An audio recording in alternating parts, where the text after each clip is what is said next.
All right, everybody, welcome to a new episode of the Airstream Chronicles, full-time Airstream Living.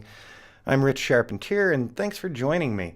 So today I'm doing something different. Usually I am in the Airstream talking to you, or I'm outside talking to you, or up in the Granite Dells, or we've been out in Borrego Springs.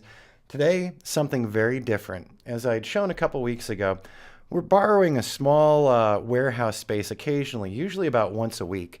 And we're using the warehouse space for doing something really new. We've started another channel called Arizona Drone.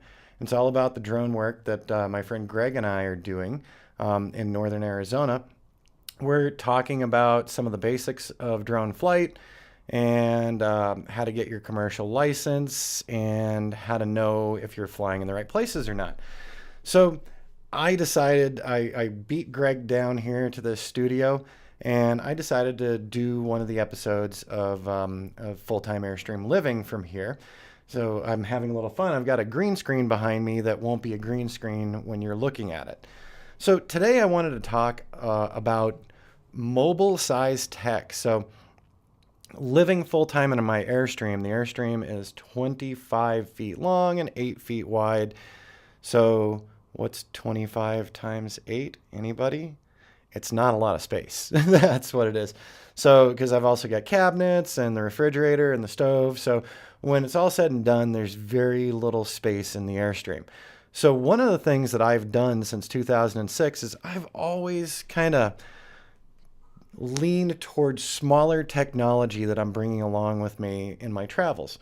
When I first hit the road in 2006, I had a Canon 10D, and I also had a Canon Digital Elf. And of the two cameras, the Digital Elf got a lot more use. When I got to Prescott and decided to make Prescott my hometown while still being a full-time RVer, I let myself spread out a little. I purchased some larger items, and items that still, they don't really fit with the RVing lifestyle. So right here, I've got my Canon 5D Mark II. This thing is pretty darned heavy. And right now I've got my 17 to 40 millimeter lens on it. So this is a full frame sensor, and I've shot many amazing photographs with it. And I've sold a lot of those photographs on print and for publications and on canvas, etc. So I started out with a Canon 10D, and then years later I got a 30D and then a 40D, which is my absolutely favorite Canon. Got the 5D Mark II and then a 7D. Now, I've got a huge think tank case, and actually I'm gonna grab that for you real quick. So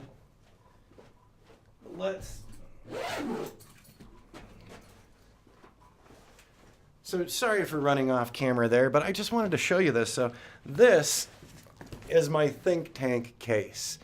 So this is kind of massive.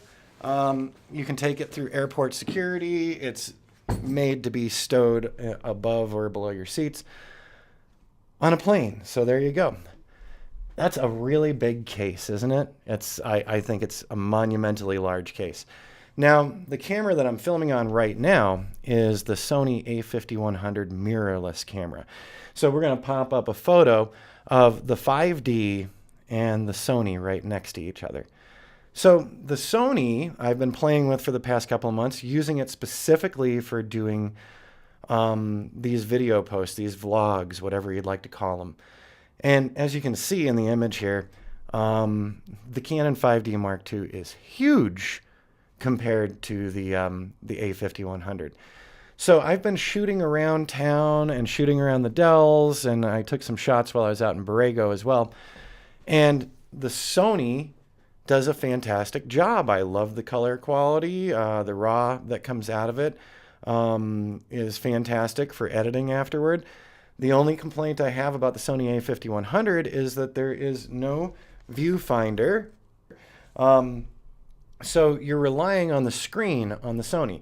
Now, the higher end versions of the Sony Mirrorless, they do have digital viewfinders. So my biggest complaint with this little camera that we're recording on right now is when I go outside, I can't see what the heck is going on that screen. So when I'm out in bright sun and running around in the Granite Dells and following my drone around, using the Sony is nearly impossible on a bright day. So I knew what I was getting into when I purchased the Sony that we're recording with right now. The whole reason I purchased it was for doing my video classes for udemy.com and for doing these video posts. So I already had it in my head that I had no viewfinder, and I already know that looking at these these screens, LCD or whatever you want to call them, that these screens are just terrible when it comes to being outside in the sun. But with all that said, the higher end Sonys, some of the other higher end mirrorless cameras do have digital viewfinders so that you can see what's going on in your scene and you can take amazing pictures and know exactly what you're framing up. So if I were to get one of the higher end Sonys, I already know exactly where I'd be leaning. My 5D Mark II, my 7D, my giant case of lenses and lighting gear, and I've got another huge case over here and another huge case over here, just full of equipment for my Canons. And I loved my Canons, and months ago I'd actually put up on here that I was getting ready to sell them. I couldn't bring myself to do it, but let me tell you, the Borrego trip a couple weeks ago, I did not use the big cameras at all. I used my iPhone 8, I used that camera right there, and I used my GoPro. All very small, very compact, very RV-friendly technology. So for RVers today, when you're hitting the road and you're wondering what cameras to bring along, what gear to bring along, you've got this whole new set of gear available to you while you're full-time RVing. That's tiny. It's super compact. Let's look here. So here's my iPhone 8 Plus held up against my Canon. I've gotten a lot of compliments on the images that were taken out in Borrego Springs a couple weeks ago when I was doing the 7 days of solar. And most of the still photography from the sunrises and sunsets came out of my iPhone 8 Plus with small tweaking in Lightroom CC afterward.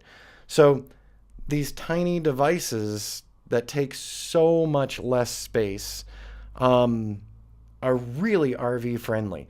So I'm not bashing on digital SLRs. They have their place, which is why I couldn't bring myself to sell my Canons.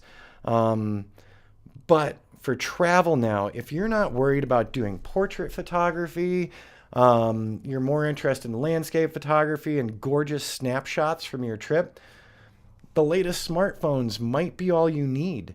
You want to go a little higher end and you want some interchangeable lenses so that you don't just have wide angle all the time. Some of these mirrorless cameras, they're fantastic. The higher end Sonys look great. The new Fuji mirrorless cameras absolutely blow my mind with some of the images I've seen out of them.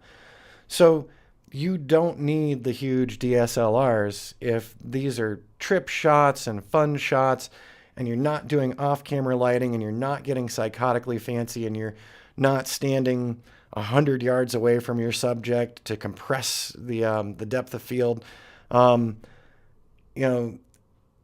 Looking back, I wish that some of the smaller technology was available while I was first traveling. So I'm going to make a regular habit at least once a month about talking about RV size tech.